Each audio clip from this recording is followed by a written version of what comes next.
Everything in popular culture has growing pains during its infancy, like the film industry and new genres of music. Growing pains are what shape a form of media. They test whether or not the idea or product has what it takes to become ingrained in the minds of the masses. Video games, being a relatively new form of entertainment, had their first growing pains just a little over 30 years ago. Now, what were they? The video game industry in the late 70s was quite a bit different from how it is today. Back then, a company, such as Atari, would make a console and then make their own games for it. It was simple and straightforward. Games would be pumped out, and no matter how well the game sold, it was always the big guys in the company who would benefit.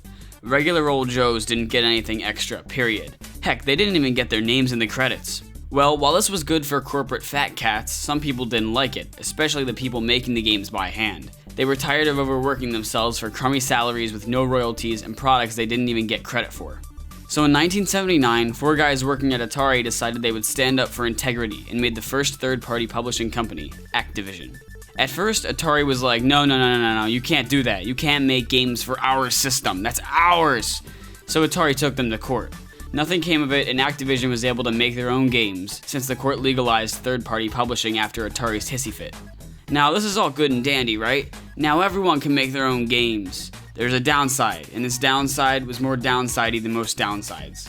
Companies across the land, like Johnson & Johnson, Quaker Oats, and Kool-Aid, jumped at this opportunity to make games as a form of advertisement for their products.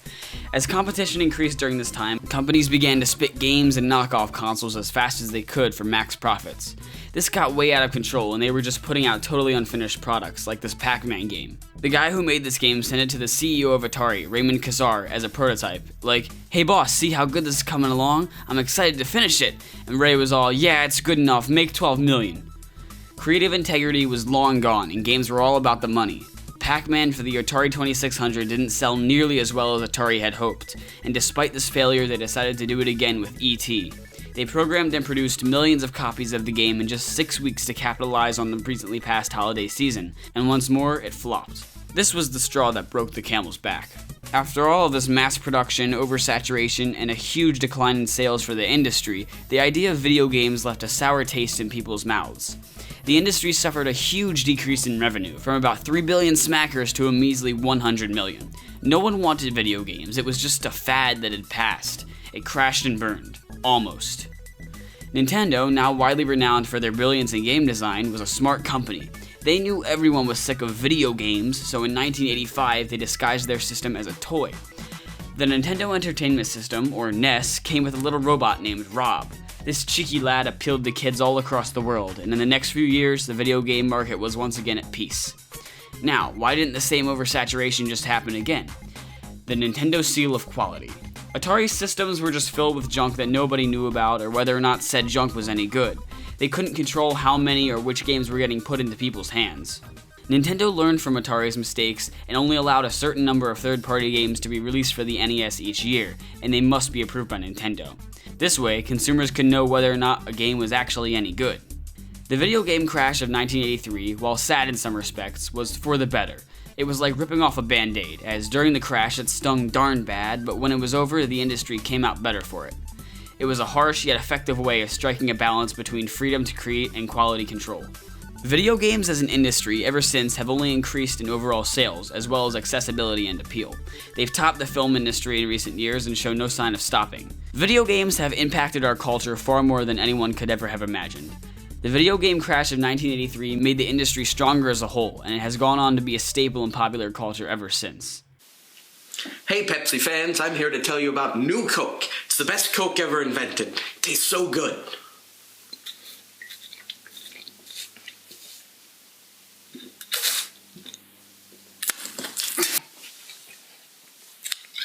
It'll make you fly like an eagle. People simply can't resist the new taste of Coke.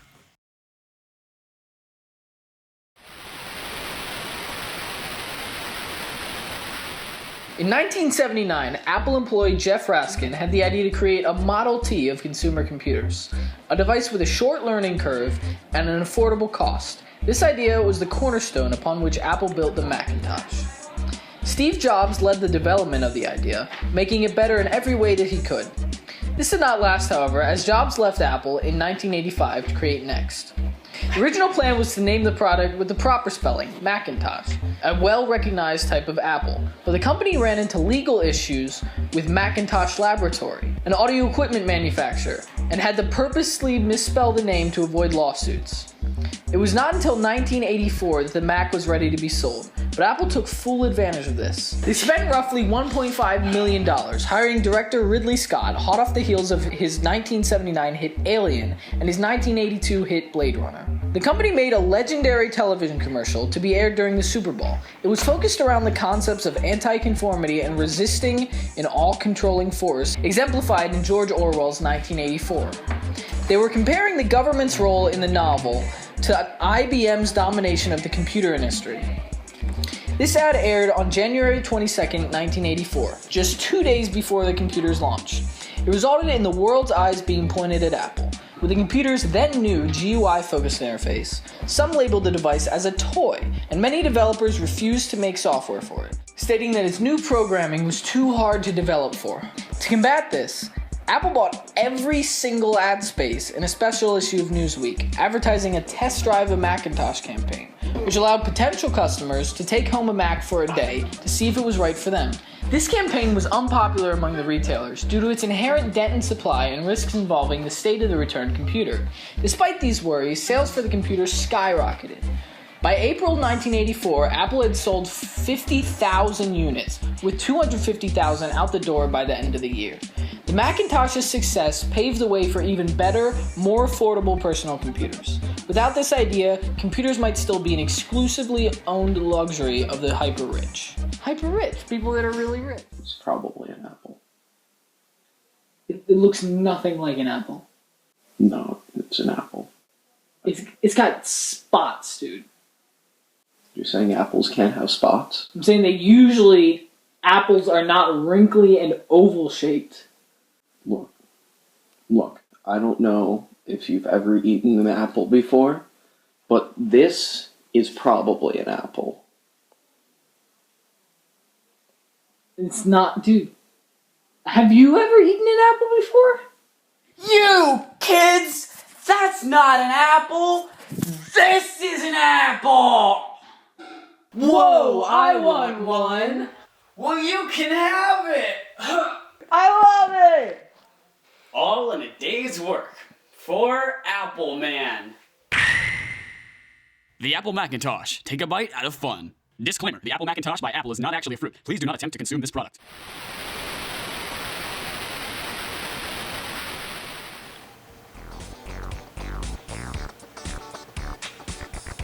Oh hi, I didn't see you there.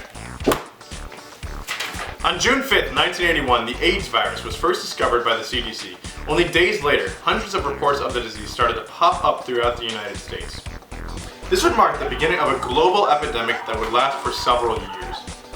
The AIDS virus was first thought only to occur in homosexual men, but this idea was later disproven when people who received blood transplants also were infected by the disease. I have AIDS!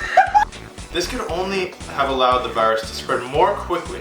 Those with diseases such as hemophilia were especially susceptible to the disease and thus had to be extremely careful as to not use contaminated products. Don't drink that! That has AIDS! This again shows that many people were extremely vulnerable to the disease. Throughout the 1980s, the response and treatment for the AIDS virus grew. The US government started to recognize the threat that the AIDS virus posed and started to donate a large amount of money towards AIDS research. The largest obstacle to stopping the AIDS virus was the public itself. The public reaction to the virus was incredibly toxic.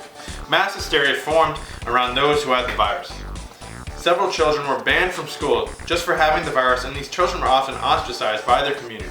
This kind of reaction was totally unnecessary and did more harm than good.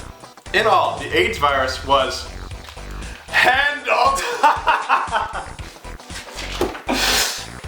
poorly in the early stages of its development, and the overall reaction to the virus was quite poor.